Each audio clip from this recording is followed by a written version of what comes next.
In today's video, we're going to talk about taking care of the Anubias plant. This is a super popular aquarium plant, and we have tons of it filled here in the house, and I absolutely love it. I'm a plant geek, and I feel like I can give you guys some awesome advice on the Anubias plant care. This plant is, in fact, one of the easiest plants in the hobby to take care of, but I want to break this down into the pure basics so that nearly anyone can understand how to take care of the Anubias plant. By the way, guys, my name is Chris, and this is my channel, Palmer Aquatics. As you can see, my house is full of fish tanks, and I'm completely obsessed. It's been years and years since I've been doing videos, and I love doing this. If this interests you and you want to be my friend personally, please consider subscribing and hit me up in the comments. So what we're first going to do is we are going to pull out some Anubias plant and look at it. And I want to apologize in advance because there's a lot of reflections in here, so I do apologize.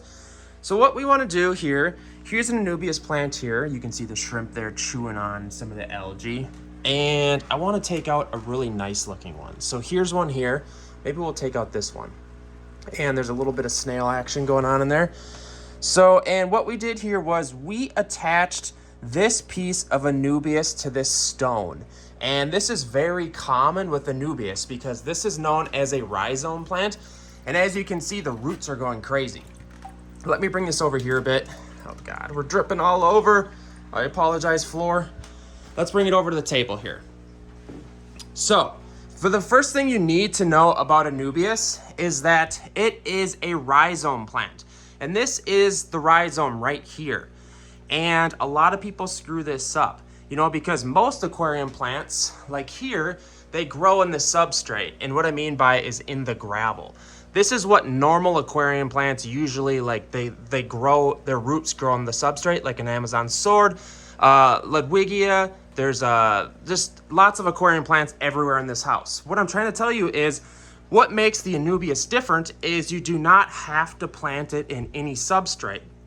It actually, the plants prefer to be on a rock or a piece of driftwood. The two main types of rhizome plants in the hobby that are most popular is the Anubias plants and the Java ferns.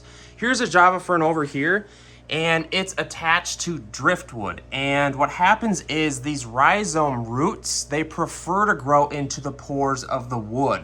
They've done tests on this, and these little roots here, they actually prefer to grow into the pores of wood, but actually any like crevice or nook works great. So let's reverse this a little bit. Maybe you just brought an Anubias plant home from the fish store, or maybe you bought it in one of those tubes at Petco or PetSmart. What you can do is you can literally put it anywhere in your aquarium because it gets all of its nutrients from the water. That's what makes this plant really easy to take care of because you don't have to worry about the nutrients in the sand or the gravel or the substrate. It's just so easy to take care of. You can literally just plop and drop it into your aquarium. And as far as lighting goes, any normal aquarium plant LED is going to suffice. You can even, we get away with a lot of like the super cheap nano plant lights, as long as it's between the spectrum of like 5 to 6,000 K. And when I say that, that's the lighting spectrum, like what color it is. See that light right there? It's a white color.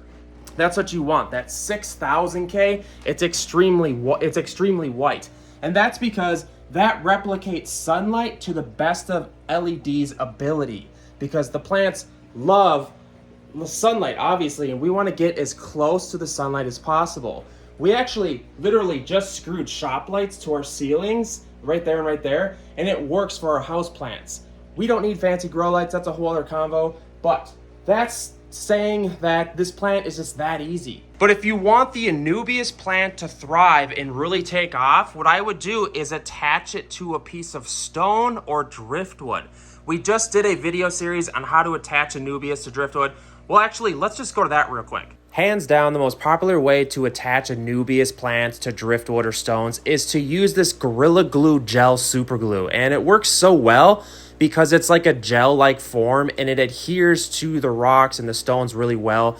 And what also is amazing about it is the stones or driftwood or plants can be wet and it still works like a charm. All you do is grab a Q-tip and get some of the Gorilla Glue gel on the Q-tip and place the glue on the stone or driftwood where you want to attach the Anubias plant, and you literally just place it on there and hold it there for a minute or two, and then you allow it to dry for like 15-20 minutes, and then it's ready to go back into the aquarium. It's crazy. So to recap this, how to take care of the Anubias aquarium plant, all you have to do is throw it into your aquarium. The best placement would be to glue it to some driftwood, because these roots, they ideally want to be growing into the pores of the wood, because that's where it's most comfortable. Or you can attach it to a stone like so, you can see here, and get yourself a normal aquarium plant, LED. I would advise just jumping on Amazon, spending a couple extra dollars. You can get a light like this for like 20 bucks. If you have a 4-foot aquarium, maybe consider using a shop light, because those are super cheap. I get those for like 20 bucks at Walmart. Or if you have like a 20-gallon aquarium, maybe you have to buy a 24-inch light, plant LED. Spending a little bit of money, like 40-50 bucks on a plant LED, makes a huge difference for the tank. If you're gonna spend money on anything, have it be the light and the plants and the fish. Like I have easy DIY tutorials where like I use dirt as far as substrate, and all of my tanks look amazing. Like, look at this. This is awesome. And I am the king of budget aquariums. What was I even talking about? Okay, pure basics. Throw it in your aquarium, attach it to driftwood or stone, get yourself a light. Literally, the water parameters isn't going to be a factor, because this is hands down probably the easiest plant in the hobby.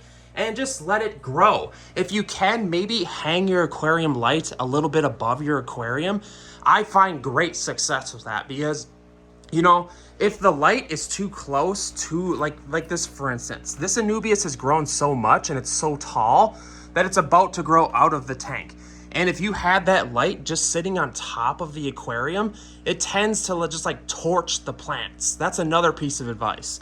But yeah, guys, just feed your fish, get some fish in there. You don't even have to fertilize the water. Some of the guides tell you to do that, but I don't even have people do that, because if you're keeping fish in the aquarium, like so, like, why do we need to fertilize? Because let's have the fish food and poop be the fertilization for the aquarium. Because a lot of times there's nutrients in the water, especially like if you're on well water or if you're on city water. There's a lot of elements in the water, and the plants actually feed on that stuff. One big setback that I have found with Anubias plants and taking care of them is that sometimes their leaves, they grow a lot of algae on them. As you can see here, let me see if I can get you to see a little bit better. This leaf right here is growing algae, and getting snails and stuff will help with that, but hair algae, and sometimes just like funky, like look at this Anubias over here. This thing over here, this has been in this tank for like a year, maybe like 2 years. As you can see, this algae has just grown on here like crazy. And we'll just come in here and kind of just scratch it off. The shrimp love to feed on it, but it's just one thing to watch. Sometimes you can take the leaves out and actually like put peroxide on them. There's a lot of different types of algae, and there are things to fix it. Honestly, we're just pretty lazy, and you know, the plants that we keep around here are plants that excel. You know, like all the house plants and just anything. We keep tons of different plants, and if it excels here, great. If it doesn't, and we try our hardest, it just probably isn't meant to be. And sometimes that happens with aquarium plants, but Anubias is super, super easy. That's just one of the setbacks we face. Like here's an Anubias here. You can see some of that algae start to come in. There's so many different types of algae that grows on leaves. You're gonna have to do separate research on that. Here's an Anubias right here. This is maybe like a nano variety. There's tons of different types. And here's that weird algae again, right? Sometimes current in the water helps algae. Learning how to maximize algae versus like fertilization is a tough process sometimes. So then what we would do with these are like maybe like the pieces that you would buy at a fish store, right? You would buy these, they'd sell them to you. And what we do is we would bring them over to this stone here, and I would just literally try to jam these into the crevice of the stone. Sorry, I gotta move the camera back, because these Anubias roots, the rhizome roots, are what wanna grow in those crevices. And that's where Anubias is really gonna excel. And Sometimes you get little yellow leaves like that. See, it just doesn't want to stick into the crevices. This is where that super glue would be ideal. I'd take this rock out and I would just glue it. Or if you can get it to sit there for a hot minute, maybe like a couple months, maybe the roots start to attach to it. You can also find some fishing line and just wrap it around that stone a bunch and just kind of like hope that the roots, they eventually grow into it. But I hate the look of rope and string. That's just me though. Well guys, hopefully this video helped you learn how to take care of the Anubias aquarium plant. It's a super awesome plant. None of this stuff is fancy. None of my videos are fancy. I'm sorry, there's no theatrics, but I'm just a normal dude with a house full of fish tanks and house plants, and I just love aquarium plants, and I have tons of videos where I just geek out. I'm a normal guy, so please subscribe to the channel. We just hit 60,000 subscribers. I'm trying to hit 100,000 subscribers. Wouldn't that be crazy? Just some nerd just sitting here geeking out. Without further ado, guys, hit me up in the comment section. You got to let me know, are you researching Anubias plants because you're going to buy one? Did you already bring one home? Did you impulse buy it? I totally understand. Did you do research? Is this the best beginner aquarium plant? Yeah, hit me up, Anubias Plant Care.